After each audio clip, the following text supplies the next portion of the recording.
کیمرا مې لګوي انور به کې نو ورکوي وایي ور به پېدري زه اوس د کار نه یم هلکان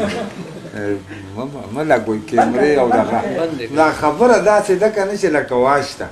د دې کونډې او بابا و هغه به د ټوډیري ته تا جذبه په پټي کې ستا ګواغس په پنډونو د زمیندارانو هغې د خره زامنو به لوند کړی تور ته د لرګي تله به یې پټي کې لګولو هغې کې به یې ورته پنډونه وتړل هغه به هغه د لاسو ریړه کې واچوم نو بیا به یې ډاټسن له راویسته نو ډاټسن کې به یې راوړل که نه په لاره پې به لا خرچ وکړي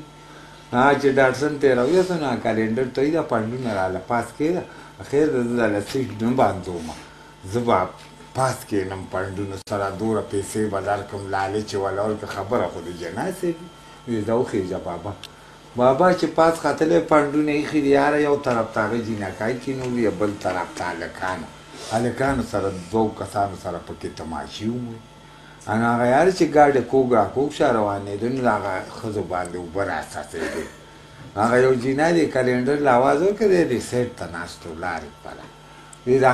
څه راساسي د پاسه نو هغې د خر زوی ځان خلاص کړ وی دا پاس بابا پالک ایښی دی هلکه خو وایي لا یې د پالک لا وایي ساګ ایښی دی لا وایي د پالکو ملخوځو ساګ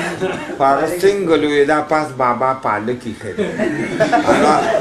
نو هغه یو سره تماچه وه د کاشه ډز ډز بابا یې د لاندې نه وویشت یاره بابا شهید شي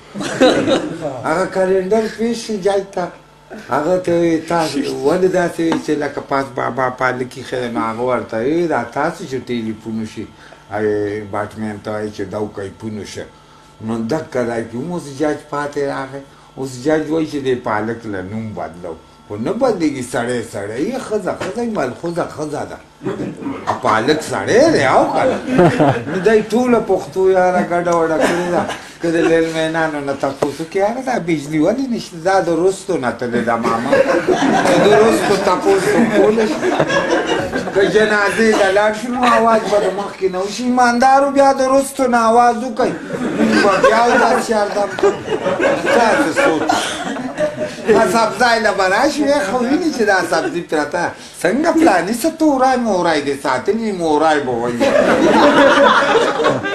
کیمې والا سره خانکونه ډک پیمانه پر څنګه پلاني څه کیمه میمه شته میمې له به راځي دا پښتو چې دوه کې که نه دا بس کنځل شي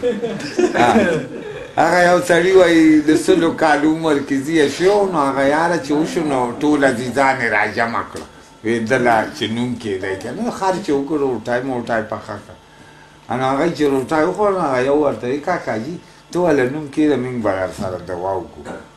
او چې سبزلي به یو سوی سید نظر به بل سوی یو نوم به دې خوښ نه شي نو هغه بس سوچ پې وکړ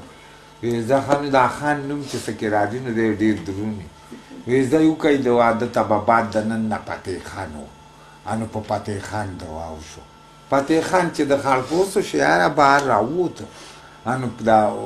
ماړه به یې پردي نیسله نالی کې تښتېدمه نو هغه یې به ورته په غوسه وي ودرېږه په تا هغه یې د خان کټ کړه په تا لوی شه چې په تا لوی شه په تا لوی شه یاره نو بس پلار سره پیسې انګلینډ ته ولېږه کافر دولت یې راوچلو دیره جوړه شوه کور جوړ شو واده وشو چې واده یې والا وکړو چې چا باور وډبو په تا ښځې بیا یې په تا خو ورورې اوس چا بوته اواز یې ورته وکړه بابا دې نن خوب خاندي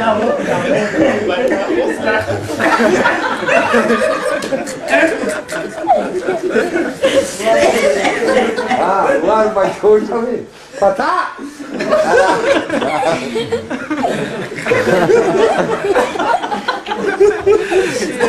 ښځې بیا یې په تا خو ورورې اوس چا بوته نو خور که په تا راغی نو ورته ووایه په تا به سبا ده بیا دا